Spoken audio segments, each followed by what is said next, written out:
Welcome to another edition of the Rural Reflections Call-in Dave podcast, co-hosted by my brother Dave Nelson in Carrington, North Dakota. Me, Grant Nelson, here at the studios of Thief River Falls Radio. Hello, Dave. How are you doing today? I'm doing pretty well, thank you. Good. Now, this is Sunday when we're recording this, so did you get any weather over the weekend? We didn't get much here in the last couple of days. Matter of fact, the weather has been behaving like a model citizen. How about out there? Well, actually, it sounds like we're going to have all these terrible storms, but none of them have really developed here. But in places, they've had big rains this past week, 4 or 5 inch rains again, but not here. We had a inch and 1,500ths out of the last 2 rains, I guess, and we're doing pretty well. Nice soft rains and stuff. We could use another, half inch. That's about all we have been getting is these half-inch rains. So it's not so bad, even though the news would make it sound like it's going to be horrible. But I guess there's been some tornadoes some places, but no big damage that I know of anywhere around here. No big hailstorms, nothing. Here in Minnesota, we had that EF4 down in Dalton. I mean, we hadn't had an EF4 in Minnesota for 10 years, so it was pretty remarkable and kind of sad to have one person die down there.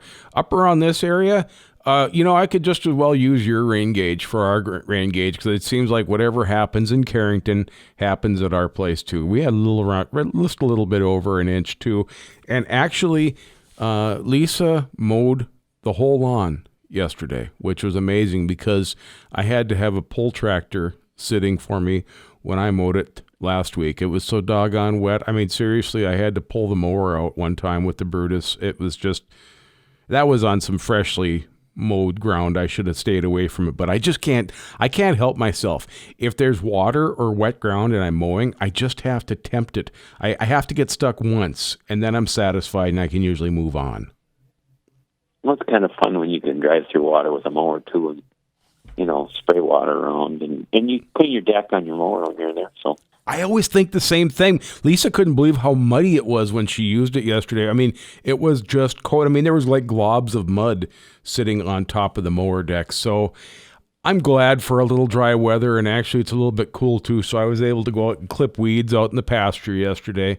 And then today I think I'm going to go out and insecticide the cattle with my paintball gun. So that'll be kind of something fun for me to do. Mm-hmm. Fun's on a sliding scale around here. Let's talk about some of the different things that you and I we like to talk about rural stuff and things we've been buying and all that sort of thing. It's a timely episode for hay balers. I smelled fresh cut alfalfa on the way in this morning, and balers are a big part of especially any dairy or beef farm. Yeah, I remember when I used to think that a baler was going to be a great thing, and I was really stupid because I used to drive the loader and sweep hay and push it up in the pile for Dad to stack, and it was kind of a pain, but it wasn't that big a deal.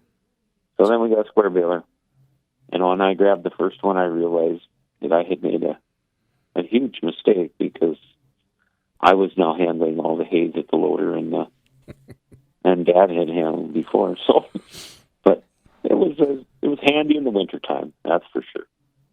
Yeah, and it was easier to stack a lot of hay or put a lot of hay in a smaller area, which of course we put them upstairs in the barn. And I can never remember, could we get 4,000 small squares in the upstairs of the barn? If you stacked them from end to end, you could get about 5,000 in there. That's an amazing amount of weight. I always thought about that when we were milking cows, all that weight up there. But of course, during the winter, it was wonderful because we had such great insulation. I mean, it helped there. I remember milking cows was pretty much a shirt sleeve proposition, even if it was 20 below outside.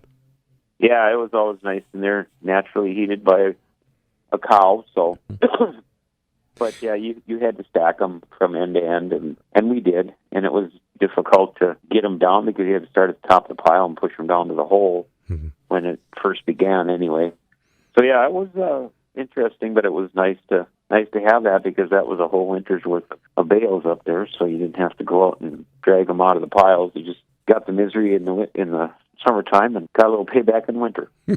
Now we moved on, or people around the area moved on from square balers, a lot of them, to round balers.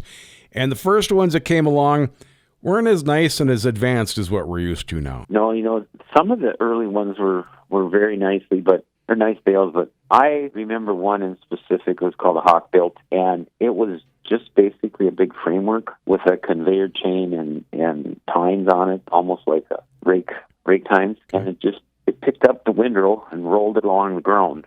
And you knew you had a full bale when the tires of the baler came off the ground, and then you opened it up and left this clump of loosely rolled hay together there. It's more like a buncher than a baler, but it had a real short life. It looked like a great idea. It sounded good, but it didn't work for most conditions. You probably had to have pretty much perfect alfalfa on a nice flat field, to make it work. And it was one of those things that ended up sitting in the trees or went back to the factory. But there's some of those round balers, that really, they came out of the gate and they were working good. And I remember the first one, they had a tough time feeding the hay into the bale chamber. So they would plug up, between the pickup and the baler. It was just misery. You almost had to have an act of God to get a day that you could bale. Well, now you can kind of make a bale out of anything. A lot of the balers leave bale behind the rotary combines and bale straw as long as you have to kind of pick a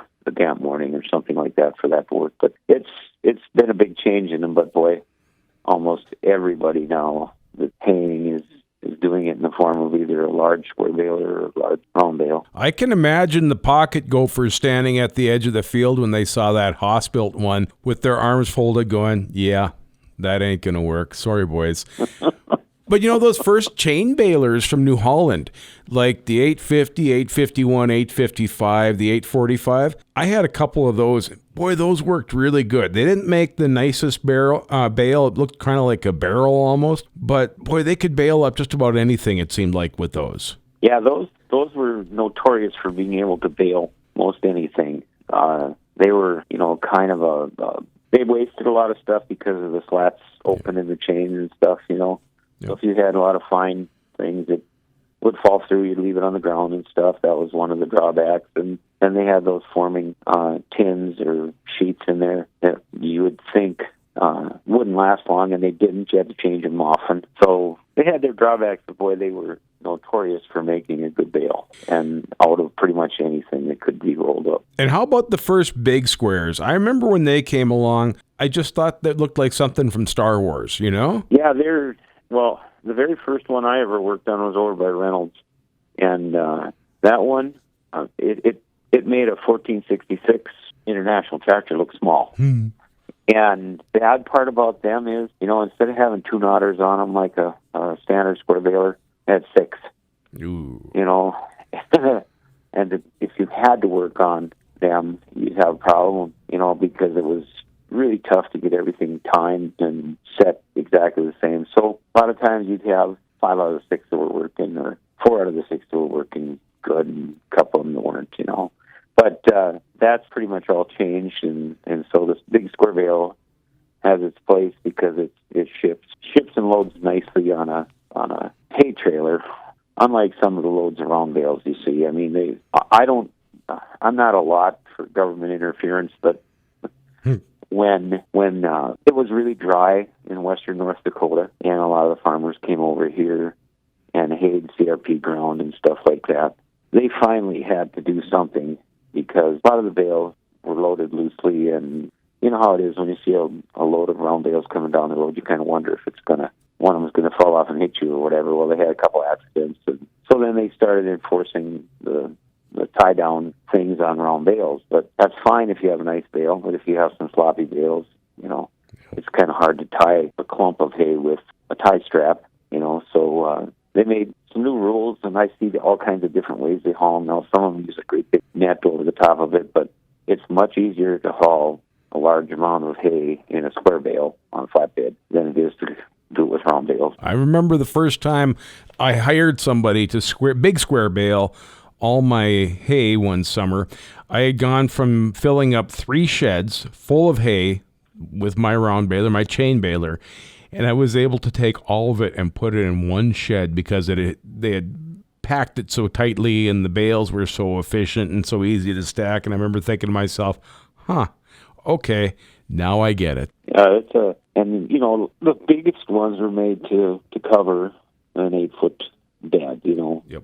And then they were also made to get so you weren't over height on a standard flatbed trailer. Then they changed the sizes of them a little bit so you could stack them differently, and it made the bales a little more manageable for an average loader. Because you take an 8-foot square bale of alfalfa, it takes a special attachment for your tractor to lift it, and it becomes less convenient at the end user than it is for the guy that's making it and baling it.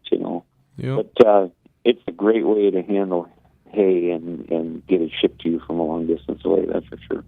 And it started us seeing forklifts on the farm, but that's a tale for another day. Got anything else for us there, Dave? Oh, I guess not. I guess we just hope the weather stays decent, and I almost think there's a little hint of fall in the air this morning. Yep, felt it myself. I'm glad you were the first one to say it, but I felt it myself. Well, thanks. We had our first week of summer, so now it's time for fall. Thanks so much, Dave. We'll talk to you next week. All right. See you, Grant. See you later. There he is, my brother Dave from Carrington, North Dakota. I'm Grant Nelson here at Thief River Falls Studio with World Reflections, Colin Dave.